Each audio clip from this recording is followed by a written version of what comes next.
I know it's 4 o'clock. We're gonna have conversation over teh tarik, Tan Sri. And my brother Isham here and Professor Noma. So diorang semua dah letih mengantuk dia. So, and one thing we want to make sure we do not want them to come out from this hall feeling depressed. Yeah. Feeling old and depressed and helpless. So we're gonna give them a solution. Hopefully. I don't know. So anyway, Assalamualaikum and good afternoon. Tan Sri Wahid has somewhat teed up for us some of the issue early, and I think some of the keywords basically low savings, low income, wealth inequality, age-old poverty, and we'll probably discuss Islamic finance and maybe return on capital markets. So we'll probably potentially get there. And Ivy can join us, discuss that. So I'm not going to waste time introducing these three, panelists. You can read their CVs and the website. So maybe Professor Noma, you're the expert. You've been researching this for 20 years. Dean economics, director social well-being. Tell us what are the issues and that why the audience should pay attention and the audience online as well. What are the 3-4 key issues? And we get Brother Isham here based on what you see in the EPF data and share with us a bit more. And Tasir Azman will cover other angles, and then we'll come back, we'll try to solution this, And then we open it up to audience for Q&A for the last 15 minutes. Well, what do you start? I was wondering why myself. Assalamualaikum and a very good afternoon. Initially I was wondering why am I invited to this conference. And although you might think that I've been working on this for a long time, but our center is an EPF endowed center. And our initial task was to look into the old age financial security, Sham. So, and of course, when we started looking at that, then we realized that there were so many other things that we need to look at, so many other areas that we need to cover. And we realized that we had to expand this. And using the theory of social protection, we look at social well-being. So if you were to ask me, if we have the academics and scholars in the room, what does social protection mean? To make it simpler, we say it is within the realm of social protection. That's what we're looking at the center. So old age financial protection, we looked into the social security, the pension system, and also pension adequacy and the funds and the likes. But because the basic information and data that we need in order to understand the well-being of Malaysians were not there. So we then went into the collecting the data and information of how many people are actually covered within Malaysia. What will be the percentage of people who have some kind of protection when they retire? And is that protection? So that is in terms of coverage. And when they are in the within the coverage, is it adequate? And then you talk about the adequacy of the coverage. For instance, the schemes like the EPF, the LTAT, and of course, Kuat manages the pension scheme, the civil service pension scheme. Then you question you then ask the question of the adequacy of that savings. And especially when you look at the schemes like the EPF or the likes of EPF, is what you call a half pillar. It's not a full pension scheme. It is a forced savings, it's retirement savings when you can, at the age of 55, take all your savings. So it becomes even more acute. Problem of adequacy and coverage becomes more acute. Even when you're talking about, Isham would cover that more, I'm supposed to give the context or the issue of or the scenario of the aging population in the country. Now it's difficult to do this without the graphs and the charts, but I was told that it's a bit too late to put that up. But just I think we have been discussing since the Tan Sri Wahid and also Ibrahim, the started with indicating that how the Malaysian population is aging simply because our women tend to have less babies. Just within 4 decades, from having 4 babies to having less than 2 babies per woman. And not all women are having babies. And to add to that, Malaysia's expectancy has increased. And this is, of course, I think we've heard with the advance in medical science and also nutrition, our lifestyle for some people. Within 6 decades, we have our life, we live longer by 16 years. In 1960, our life expectancy was 60 years old, and in 2020, 76 years old. And while it takes France 115 years, it's taking Malaysia 25 years to reach the aging population stage. And on top of that, we are at the end of our demographic gains or demographic dividend, or what I've also written with my colleague, Professor Ogawa from the University of Tokyo, that what we call the first demographic dividend, because we hope to get the second demographic dividend. Because the second demographic dividend is only a promise. If you don't work at it, you will not get the second demographic dividend. So the first demographic dividend has ended in 2020. So we had 55 years to enjoy the demographic dividend when the the fertility rate decreased. So that was from 1965. And in 2050, this is a scenario if you're looking a few decades ahead, that we will have more 65 years old population than the 15 years old in Malaysia.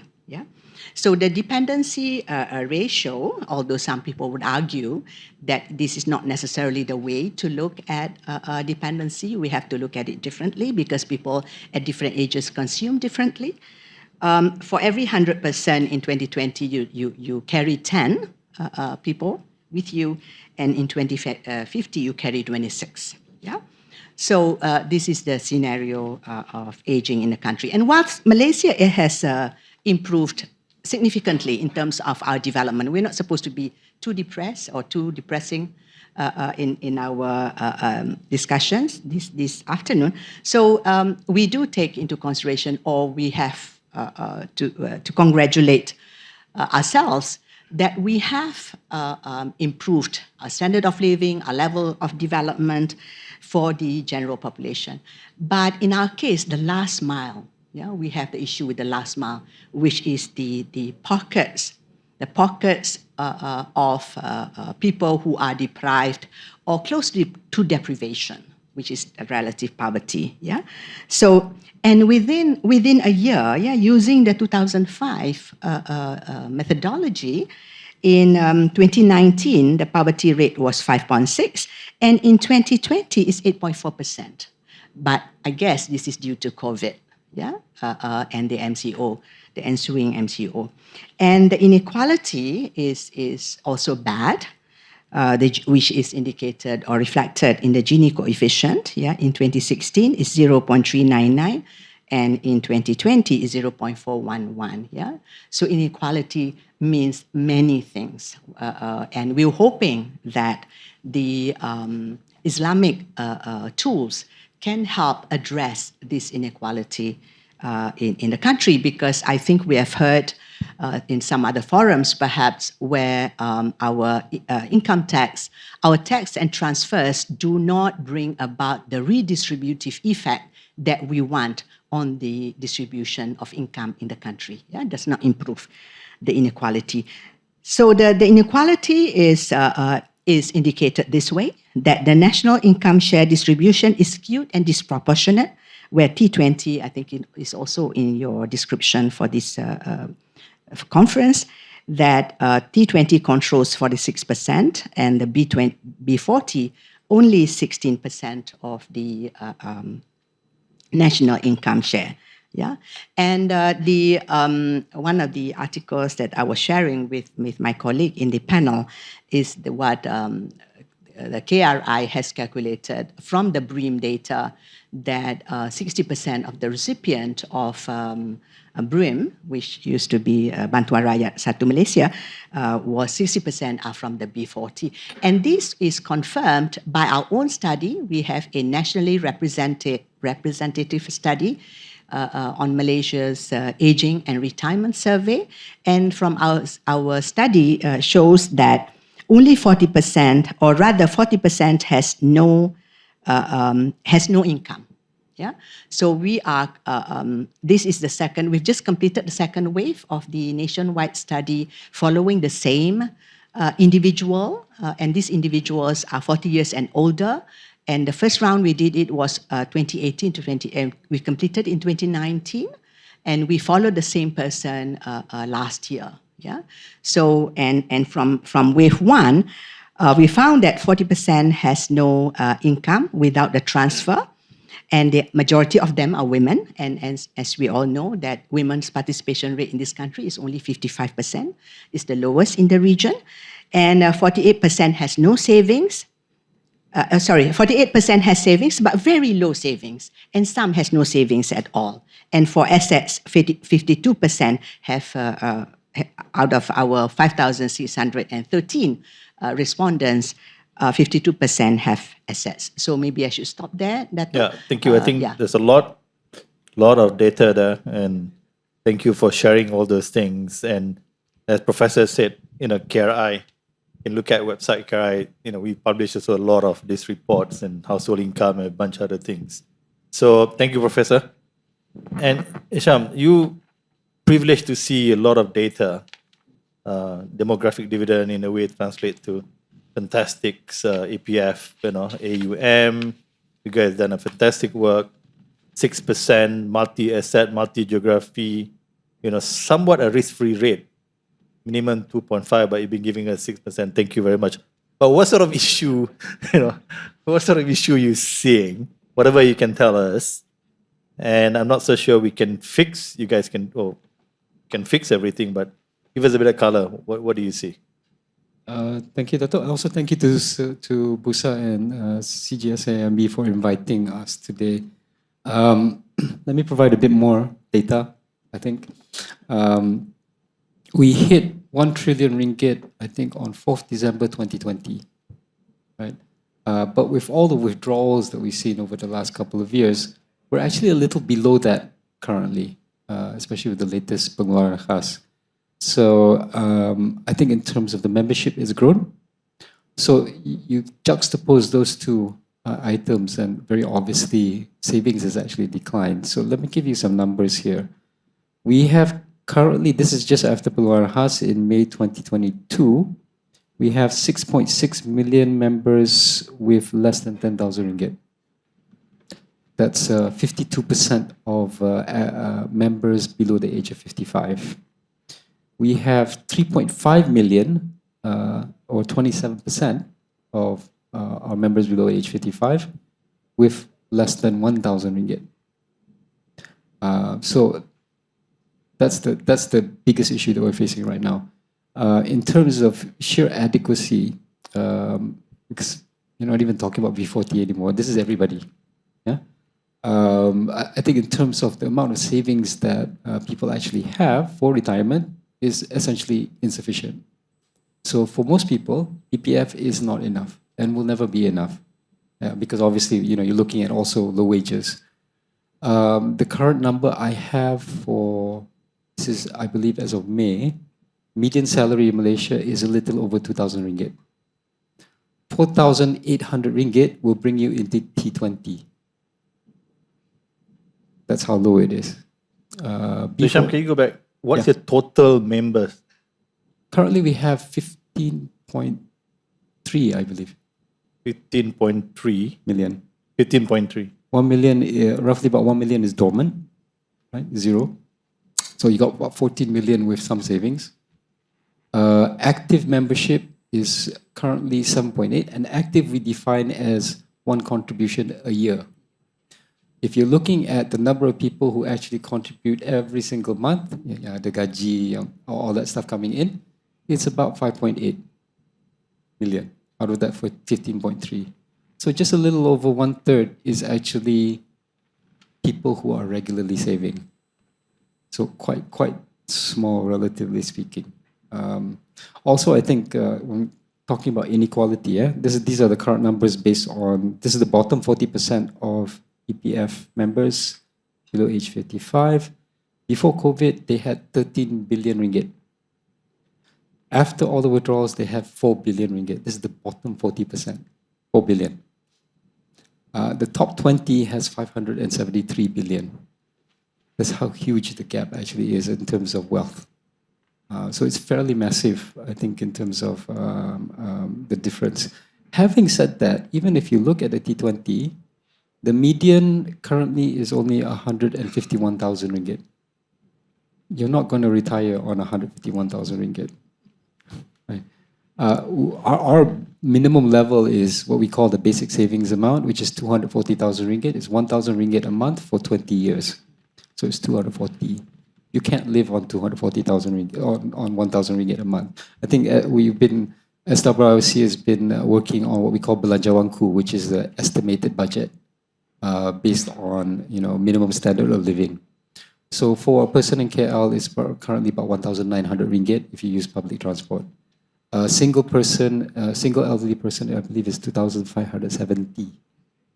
2,570 for 20 years roughly translates to 580,000 ringgit minimum. And the number of people in our membership who actually meet that level is just 4%. 4. Yes. And that's good news because last year it was 3. Okay? 4% of Malaysians can afford to retire at the bare minimum. Right? So we're not even talking about. So these are for 20 years, right? This is for 20 years. So assuming they live another 15 years? You're out of luck. Or EPF need to earn 10% return? So there's two issues here. So even if you're talking about the minimum amount of expenditure that's required, it does not cover medical. Doesn't cover longevity risk. Because based on the numbers from DOSM, roughly about 40% of women exceed the age of 80. Roughly about a third of men exceed the age of 80. So there is longevity risk that you have to take into account. There is medical costs that you have to take into account. Because even though life expectancy is 76 and 79, healthy life expectancy is only about 68. So you have to cover 10 years of medical problems.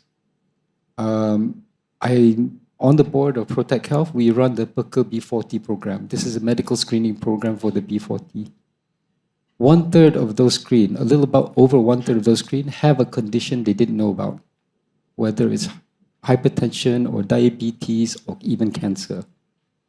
So medical problems is Malaysians are not very healthy. It's probably because we all like our food, can. We start off with not being healthy. We end up with not having enough to cover even basic expenses at retirement, much less medical problems.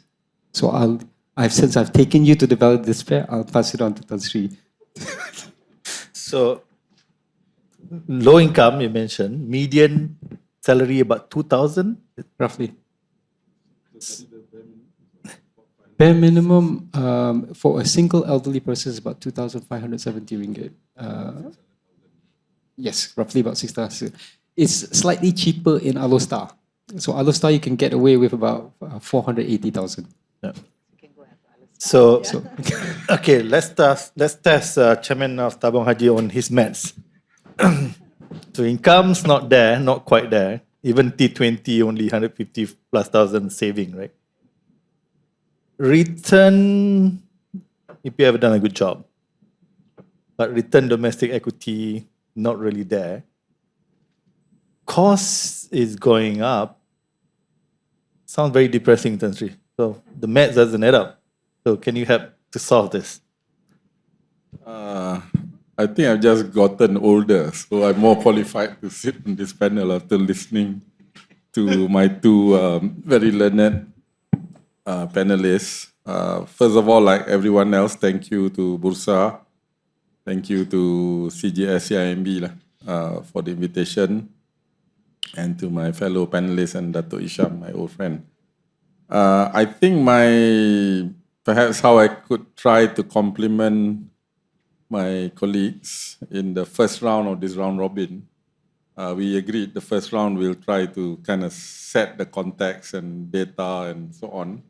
The second round, so that we don't get so depressed and turn old, we begin to do the solutioning lah, Syam eh. Jadi I think where I can try to complement is since it's an Islamic finance seminar, Tan Sri Wahid, and in fact Tan Sri Awo has in his usual comprehensive way, he's already outlined some of the potential answers. Maybe I'll just maybe state the obvious. The maths do not add up. It will take a bit of a magician to add that up when only 4% currently, even when the so-called demographic dividend baru habis, let alone an aging population, dependency ratios are rising. Even now, only 4% have enough adequacy, right, on EPF. The 4% minimum saving 600,000 ringgit. Roughly about 600K or 480K kalau you orang halus nak. You pindah ke Kelantan, maybe other, I don't know, but so only 4%, and this is adequacy of those who have EPF. I thought in our discussion, I was told only about 40%, 40% sahaja yang covered under formal schemes like EPF, LTAT and COP. And pension as well, government and civil servant, right? COP lah, COP kan. Jadi I did not know that actually, to my ignorance, and I said, what? But hinting at some of the solutioning, I think ramai orang punya equity is not just in their pension, in their houses, for example. Some of my uncles, for example, with single-story terrace houses in Taman Tun, would sell that house and then pindah ke kampung. That's, if you think about it, that's some form of a financial innovation lah, in a way, kan? They liquefy there and then you basically arbitrage location and price. That's one thought. Of course, there's reverse mortgage schemes and so on and so forth. That one we'll save it to that. Jadi, so first point to recognize to your Dato' Isham and me, we go back a long way. Isham always umpan, dia taruh bola half court lah. So the answer is, of course, the maths don't add up. So that's clear. However, when you have a big problem, we try to slice into smaller problem lah. And let's see, okay? So the full picture is, of course, if we concentrate on just EPF, memang tak cukup lah. Kan? Notwithstanding, lagi lah pula, orang nak withdraw and so on and so forth, right? Therefore, we have to broaden the scope lah, obviously. I think from an Islamic finance standpoint, as Tan Sri Wahid has highlighted earlier, I think what differentiates Islamic finance, but that's not to say exclusively, other forms of faith-based finance, so that's, I think, ada some form of a more social finance punya sector, dari segi zakat dan wakaf. Interestingly, zakat, Prof, is of course a wealth tax actually. This is actually a wealth tax. Of course, we have applied an income tax basis of zakat. Interestingly, as you know, probably the most famous guy who writes about inequality is this French guy, I'm not quite sure how to pronounce him, Piketty, Thomas Piketty, kan? So Piketty actually advocates a wealth tax. Actually, the Islamic system preceded his book on capital by about 1,400 years lah, dah ada dah pun. It's basically a wealth tax, because as Prof kata, a tax and transfer system has not really made an impact about when it comes to wealth redistribution, through wealth distribution. So I think a progressive wealth tax punya system, of course, how far can that zakat go vis-a-vis the current one? I'm sure there's banyak ni kan. It's certainly something that differentiates Islamic finance, but not just that. I think the whole continuum of financing daripada at one end is debt actually. So I was listening quite intently to the discussion on Islamic digital banking. To be honest, I'm waiting when is the time that we're going to use those digital platforms for equity based and not just debt products, because as you and I know, the equity-based solutions are closer to the spirit of true Islamic financing of risk and reward sharing. And perhaps with a digital platform, we can slice and dice transaction costs such that it can be more viable. Orang boleh, already lah orang dah buat crowdfunding dan sebagainya.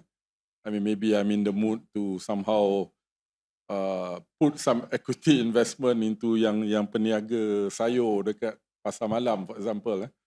If some clever fellow can structure something that I feel reasonably safe to do it through CAF or to whoever has got a platform that through some clever thing I can see this guy, dia punya, I can trace dia punya sayur datang dari Kelantan ke apa, penjual tu daripada, I get a kick lah.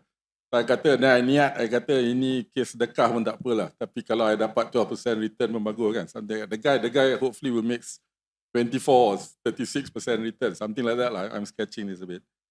So to me, really, the Islamic social finance, zakat, wakaf. We talk about wakaf. I think one of the most amazing hospitals I visited, the Penangites will know this. Hospital Lam Wahi in Penang. You all know. I think this is, I mean, this is basically a kind of endowment punya trust-based hospital. Because if you talk about old age, one of the key expenses, as we've heard, is medical, and medical inflation is a big issue. And why can't we do wakaf? Tadi kita dengar Tan Sri Wahid pun kata banyak wakaf ni is in tanah kan. How can we liquefy that? There's cash wakaf. Why can't there be, wakaf for hospital, for you create a system di mana orang boleh tukar and so on. Jadi, so to me, the answers lie, therefore, we recognize the numbers don't add up. It's not just the saving, we need to look. I think social finance is one. I would argue public goods provision itself. So for example, I turned 60 not so long ago. So that qualify. Malaysia dah qualify, dah tua, good. Old age kan. So kalau saya naik kereta api pergi ke Penang ke dapat half price Tan Sri Awo. So I think what is the wallet spend of a old age person. Obviously medical is one, food, tetapi macam transport, for example. How can we provide public goods? I think this is actually it's a form of transfers if you think about it. I'm a bit worried this notion of subsidy bersasar, which is good, and it's both it makes sense fiscally, certainly makes sense from a fairness punya standpoint lah. The problem I think is partly data lah. The small anecdote lah. Is this ada press ke ni? Ada, okay. Yeah. And also live online. Is it? Oh, Yeah. okay. Tak apa, boleh cerita lah, tak apa. For example, you may know tabung haji, which I'm chairing now. For the first time in about 19-20 years, we tried to address this issue of bantuan haji lah. Long story kan. So the idea was basically to differentiate between B40, M40 dengan T20 lah. I can share here lah, tak apalah. Keluar pun tak apalah. We wanted to charge in full the T20. The problem was trying to really differentiate T20 dengan bukan T20. It's not as easy as trying to differentiate, which we did, between B40 and non-B40 because banyak government scheme. So kind of negative screening, at both ends of the knee. So I think the data, as you know, more people actually most of the benefit, 56% or something like that of all these subsidies, apparently someone calculated goes to T20. Jadi, so clearly this doesn't make sense. There's 20-30 billion literally on the table. I think if we can we need to figure out whether clever data, whether I think the digital banking ke incumbent bank punya data ke, somehow we can work with the government, come up with a better system. I think this will help all vulnerable groups lah, including old age people. I'll leave the rest to some of the ideas lah. So I hope this segues into the sunnier side of the old age lah. Thank you, Tan Sri. So, Prof, I mean, you have conducted so many seminars, workshops, everybody giving solutions. There's trade-off, obviously, right? Rather than let's do everything, right? So, in your years of listening to people and your research, what are, 2-3 things that something sort of government can, deploy fairly quickly, like as you said, data, clean up the data, then hopefully we can improve. We may not get 100%, 80%, 90%, that's good enough, right? What are 2-3 things that you think doable, can be implemented? I mean, government now probably scratching their head, right? There's a limit in terms of the budget, but everybody demanding something, right? So what do you think? Thank you, Dato. I think top of my list too will be data. Yeah. But not bad data-wise, although I'm not sure what percentage of the top earners or top well-to-do Malaysians were taken off the list when we were distributing BRIM. But I thought with the BRIM distribution, and especially during COVID, at least the top income earners were taken off, or the negative list would have them. Yeah, so that would also help in some of the proposals that we were doing. The group that's working on this, including EPF, Bank Negara, SOCSO, QUAP, and also KRI. We had made some recommendations to the government, but data is key. Number two, Dato, Malaysians just cannot afford to retire. So we have to work a way of how for us to make Malaysians, or rather to make it easier for Malaysians post 60 to be employed. Yeah, Like what we see in Singapore and other countries. exactly. I can Yeah. see the millennials, if they are watching this, these old folks, they're boomers, they're taking so much work, all this kind of thing, live in Taman Tun, whatever it is, right? And then do not want to say, I can see that. I don't know. Sure. Yeah. But the evidence shows that it is not substitute. A more senior, I wouldn't say older, older person, staying in the job or doing the job is not taking over from the young. They are doing something different. I mean, studies have shown that it is non-substitutability, and we have the economists good in to the room. hear. Yeah. So, but the proposal that we have for the government is that we have to get the social protection system in place. I mean, a stronger. I think this does not just come from us, from every consultant, be it the World Bank or the IMF, who have looked at Malaysia and the Malaysians' vulnerability in terms of protection, would suggest that we need a stronger social safety net. Yeah. So what's recommended is some basic security for every Malaysian. Yeah, some basic security. Because without that basic security, and this is also supported by research and evidence, yeah, the latest ICMR, apparently it was fresh from the oven, that was shared with us 2 weeks ago, that even among they have done a survey, even among those who are financially literate, they do feel financially insecure. Yeah. So, and the reason why Thailand introduced the old age pension post 1997 crisis was because even when they interviewed among the not the wealthiest, but the middle income and slightly higher, they were insecure if there is no secured basic monthly income for them. Yeah. So we would suggest that we go by the ILO social protection floor, which is the basic. So we are recommending what we call a multi-layered income retirement, or retirement income. Yeah. But the basic, at least, and this is Islamic. I mean, this is very Shariah compliant. Yeah. That should be made universal. If you want to remove, you want to be targeted, as Tan Sri Azman was saying, it cannot be means tested, because it's been proven globally that means tested is not people can rig the system. Yeah, how in one country in Africa, apparently one child was going around just because she has the smallest arm. Because if you use in some countries, that's how they measure deficiency. So means tested is not the way to go, but wealth testing, which is done in many countries. So again, you need that data. So for the lowest income security, the lowest layer of income, retirement income, should be tax financed. And to us, I mean, if you were to ask me, that's wajib. That is the basic responsibility of the government. And the second layer, we would propose that make it compulsory, mandatory for every Malaysian to have the social insurance, social security, the likes of EPF. Yeah. So by doing that, you are not. It can be very low. I mean, in Thailand, it's only 500 baht every month for every Thai who reach the age of 60, except the pensioners, civil servants. Yeah. But for the rest, Mandatory. including the range, They make it mandatory. universal, okay. which is about 60 ringgit. 60 ringgit when you reach the age of 60, but it increases as the age increases.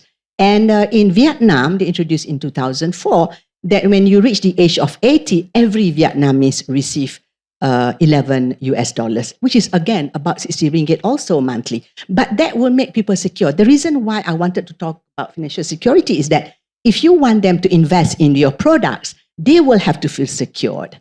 They will have to feel that even if something goes wrong with that product, I have something at least to fall back to, at least to pay for my electricity bills. Yeah.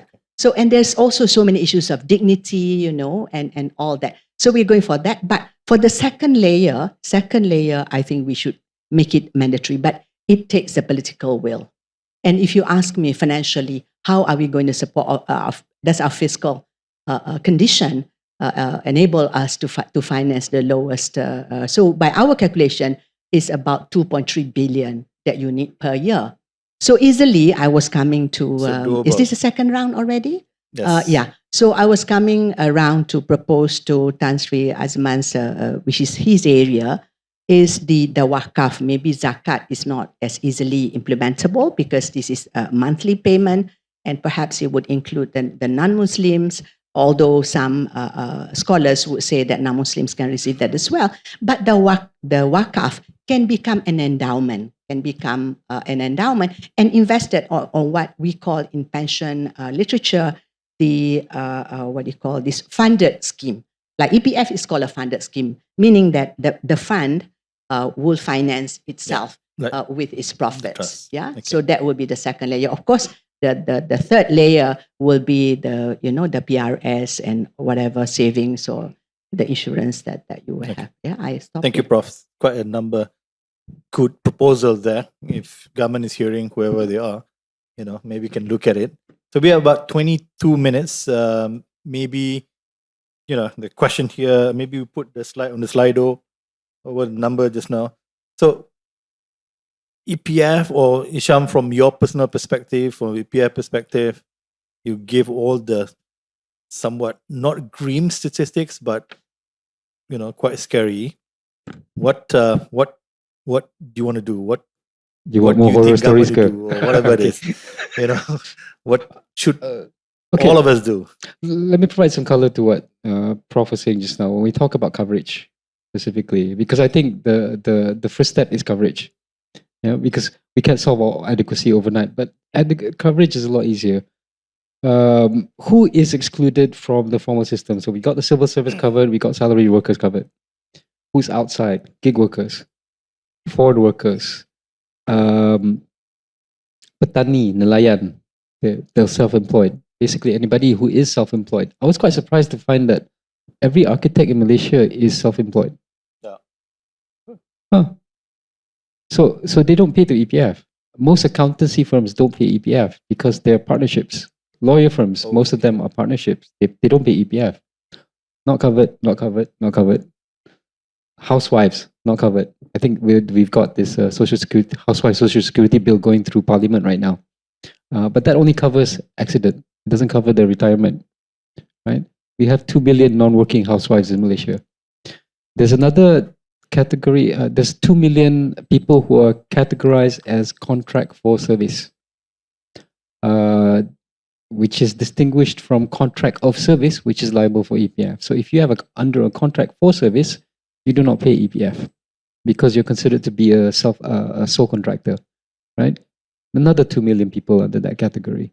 So there's categories of workers that we can not I won't say easily, but it's relatively low-hanging fruit that we can come in and say, you need to contribute to EPF or contribute to another type of saving scheme. So that's one easy solution that will at least cover some of the coverage issues.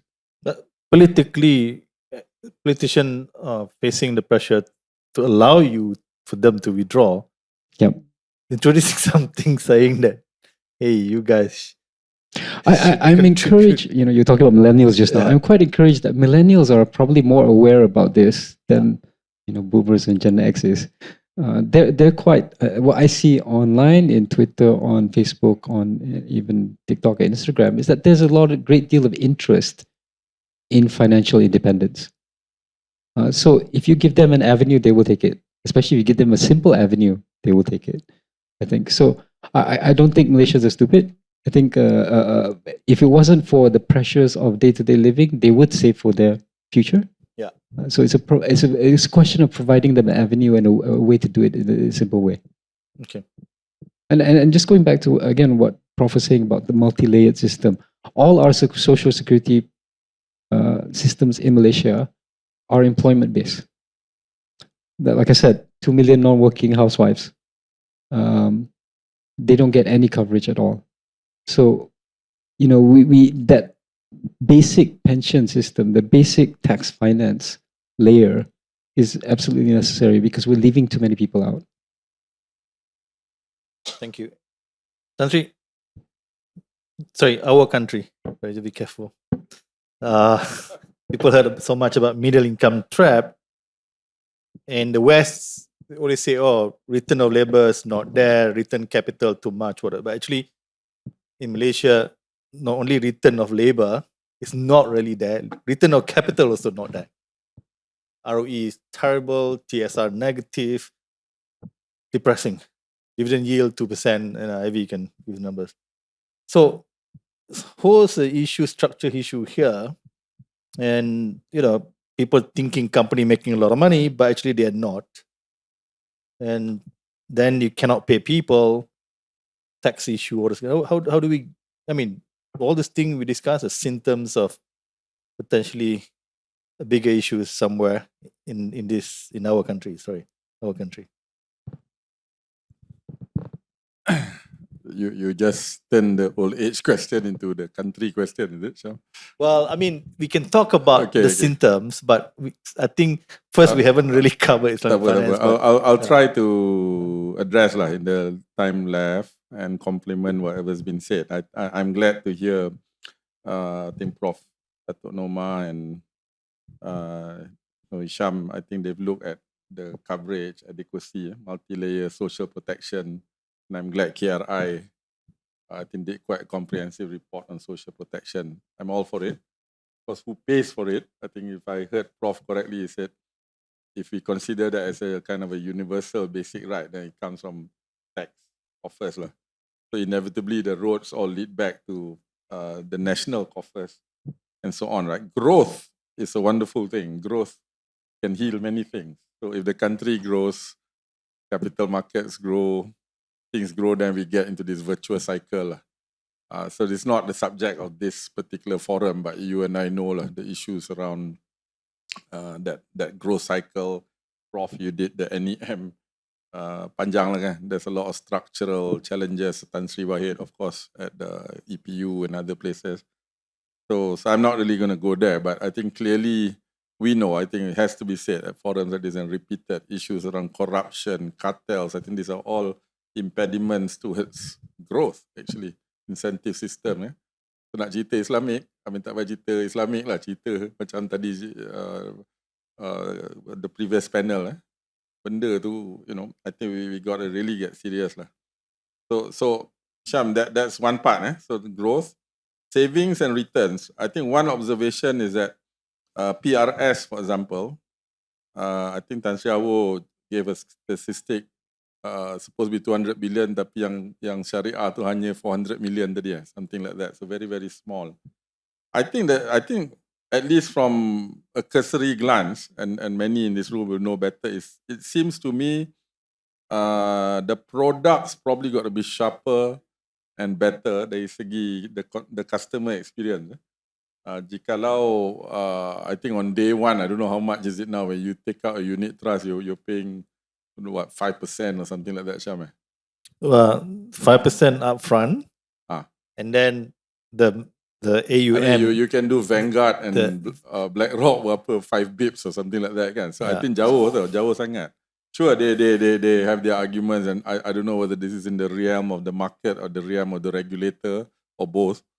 But clearly, we need to get better competition, better products, sharper ni, and better returns lah, and a fairer deal. Otherwise, frankly, this kind of financial intermediary is not healthy lah, in that sense, right? So can I just 30 seconds just to elaborate on that? 5% upfront, unit trust mostly. Then you And then- amortize something like that. Yeah, if you take 5 years, 1% per year, and then 180 bips on unit trust fund, roughly about 2% lah. So it's like 3% sort of annually for fees. So EPF giving 6%, let's say 6, not 7, sorry, 5. Say 6 lah, right? Somewhat guaranteed, 6%, multi-geography, 35% asset overseas, brilliant in equity. Then for 6% guaranteed, then to Dia get tak boleh guarantee Syam. Kalau guarantee dia tak Islamic. yeah, tak but boleh. okay, true, somewhat implicit, implicit. And then that equivalent This means Shariah punya conference lah. the brother. unit trust is additional. That means you need to earn 9%, and then consider that you invest in total equity. That's equivalent to 12-13%, I would think. So I'm just You're absolutely right. You got all the numbers. As I said, I think we need better product, better return. I think this reverse mortgage punya system is quite fascinating. Mula-mula I tak faham actually. Then when I look at it, I say, wow, this to my point about my uncle who sold Taman Tun, beli kat Melaka kan, beli kat Ekro. Basically that lah kan. That because you can then withdraw, you basically monetize and liquefy and unitize you punya holding in what is probably most of people's equities in the rumah kan. However, I think the underlying rate again is probably on the high side. So that about 9% or something like that. I think you get a mortgage cheaper than that kan. Of course, the product and people will argue that we need to get started, blah blah blah. Actually, the truth I think maybe somewhere in between. So I think better product, of course, better growth. Distribution, we talk about that. I think the where Islamic punya system really comes on its own is really in the social finance, zakat, wakaf. But I quoted the example of the Chinese hospital, dia definitely tak buat wakaf lah kan. On the other hand, dekat Penang banyak tanah wakaf. So I think that you and I know there's something in between kan. Khazanah, when I was there, we set up Yayasan Hasanah, 3 billion ringgit endowment, big. Today, alhamdulillah, I'm glad to see that they're supporting. In fact, they've gone from strength to strength, especially during COVID. It came to its own. But frankly, we look at wakaf, to do it wakaf first, too complicated, at least for my rather simple punya approach to think. Ini tak boleh, itu tak boleh. So somehow scholars, semua we need, and practitioners, we need to break through and come up with some of the things yang Tan Sri Wahid catch, for example. I think boleh. Hospital, for example. As you know, medical inflation, and we built a hospital group, IHH, of course, there's KPJ. Kadang you tengok pun takut, actually, the ni. And can you imagine orang ni? So, and finally, if I may, to the point about earning income, 60 tahun and so on. So I think those platforms, you quoted, I think Singapore, and perhaps to combine that with the digital platform tadi. I know some friends, those who are Talent Corp, they've done something, apa dipanggil, gig economy punya platform, it's about matching. And actually when people retire, so-called retire at 60, for many people, they are actually at the prime of their punya experience, maturity, macam-macam. That ramai orang not being used. So if we can so-called monetize, it's not just the money, it's the dignity, is basically, I think from economist standpoint, your apa dipanggil DUP, you punya yang basically utilizing resources that should be from a national standpoint. A few other things lah, Jam. So that's some of the solutioning part lah. Thank you. Thank you. Okay, the question, we got 10 more minutes, but one quick question for Hisham is they say, hey, what's government action to help, all this safeguard the saving is low, this kind of thing. So Government's action. I have to address to you, Well, I think Prof has covered some of it. I think as far as rebuilding savings, we have a few things that we're working on. We're obviously constantly talking to the government in terms of social protection reform. There is a social protection council. I think it's met once already this year. I think we're gearing up for the second one. There are working groups that are looking at all the various aspects of social protection, whether it's the labor market, social insurance, social security. There is now a social security database under my SPC, which covers all the benefits. So there is progress. I wouldn't say it's going to be a complete solution, but I think we're heading in the right direction. Things are moving, even if it isn't very apparent. This is not a problem that can be solved overnight. This is a decades-long thing, because there is obviously a lot of, I think, consultation that needs to be done, because you need public buy-in. When you talk about taxation, you need public buy-in. When you talk about universal social protection and the provision of it, you do still need public buy-in, because it's all of us together. Second question, probably Tan Sri as well can answer. There's a question just now but disappeared, but I know what the question is. The millennial says, hey, I was saving. We're going to live longer. I mean, we are young. Can you EPF separate us from this boomer saving, and you guys take higher risks so that we can get higher return? And you boomers, you don't know how to take risks. You put into fixed income, you know. So that's like a risk exposure based on risk tolerance or age. Okay. So I mean, it's Yeah, sure. quite a good question. So Tan Sri, you know. Basically, it's life cycle investing. Yeah. In that sense, Shariah, the Simpanan Shariah, was a test bed for us. Can we manage two different funds under one roof? And we can. We can. So life cycle investing is actually the next step. We're looking at that in terms of subdividing life cycle risk and the portfolio based on life cycle risk. Yeah, go ahead.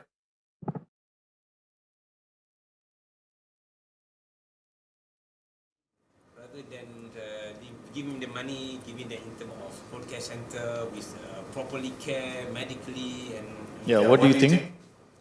Any entities of the government taking care of that kind of thing? Yeah, we get into the realm of the long-term care. I think that's what we are talking about. There are old folks' homes that is run publicly, run by the government, but there are only a few, and those are not necessarily the place that you want to go to when you're old. And when we asked in our survey whether they want to, to be in a home, the majority of them, 2/3 of them, said no. They want to age in place. They want to. So Japan did try with how by getting family to look after the older persons, older parents, and rather than institutions, and it shows that it works both ways. If the government is trying to care for the elderly, the older persons, then the young people feel less responsible. But if that allowance that you give, the old age allowance or old age pension that I was referring to, can also be supporting the family. In some cases, some women, they have to leave their jobs because they have to care for their elderly parents, for instance. Yeah, so that would help with a small amount. I mean, it could be a very small amount that we are referring to as the basic, the lowest. It can be 100 ringgit. Of course, 100 ringgit is nothing. Yeah, but from other studies also shows that in order for a country to move forward, you have to innovate. Okay. And the citizens will have to take risks. But if you don't feel secured, either through social security or social insurance, or when you are retired, that you are not secured financially, you will not take risks. Yeah. Okay. So, but I also would like to add, Dato' Isham, to the EPF scheme. We are also proposing that part of the EPF scheme to be converted to a full pillar of pension, that one can earn a monthly income. So if you're talking about 1,000 a month, it will be the 240,000 should be capped. Lock them up. lock them up for retirement. Then you're gonna be a lot of people angry, but I think it's visible. Yes, but it takes I think this is the thing, I mean, it's the political will at the end of the day. Yeah. But we have we have proposals that how we can go about doing this, including what we propose as the first layer, because as you know, Okay. that how we subsidize, heavily subsidize fuel and a few other things that could easily be directly transferred to individuals. Yeah. Organizer, can we have 3 more minutes on top of the 4 minutes that we have, if you don't mind? Huh? So, Tan Sri, each one of you, maybe to wrap up 2-3 minutes each, whatever 3 main takeaway you want to leave. Yeah, to the I wanted audience. to respond to the last comment about old age homes. Actually, we actively look at this as we were developing Iskandar Malaysia lah. Not so much to attract our own people, tetapi North Asians, for example, in the belief that ni kan. My own personal view is I hope culturally we don't go there lah, because I think it's very Islamic or whatever you want to call it. This kind of social protection actually is in the most basic social unit, which is the family unit. In fact, I take parallel bila the Euro crisis hit Europe. I think there was a palpable difference between North and South dari segi, for example, Spain. You tengok numbers dia teruk, jatuh, unemployment, etc. But somehow people, because perhaps in the South, Catholic, maybe I'm generalizing slightly, dia punya social support was much better. People live at home. That means I suppose you share the cost duduk rumah sekali, and then they take casual job that's not really recorded. The informal economy is higher. And I think we must maintain that somehow as a society. I don't know whether that's Islamic finance or Islam or whatever. Tapi I think this surely is a factor in how we handle the issue of old age, or indeed any other vulnerable groups, the poor, etc. Kan. The transcendent wisdom in zakatnya, 8 asnaf dan so on, dia tak kata orang tua kan, dia kata yang miskin lah, miskin dengan fakir kan. I think clearly, I mean, I'm sure there's a lot of, well, there's not a lot lah, but there's some rich old people. For them, we've got to make it easier. How do they give actually? Because they're thinking of going to the next world. In fact, I've seen schemes. I visited one di Kuala Kangsar, Bukit Candan. Someone built this masjid, bamboo briefly. But around that, orang buat wakaf untuk tempat orang beli those unit, and then dia belajar tau. Dia belajar kelas agama at the same time. So and then there's medical facilities nearby, and they're happy. They calculate in their head, husband and wife, whatever, who don't know who will go first. I got another 15-20. I just want to belajar ni. Rumah dia mungkin dah jual di Taman Tun ke apa.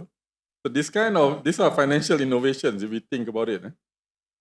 Which reflect our value system. I think we need to really work on it. And I think the innovation that has to come, gunalah digital, gunalah the financial engineering, the state engineering all the state punya vehicle, is I think is something we should look at together. Thank you. Thank you. Sham? Wrap up, okay.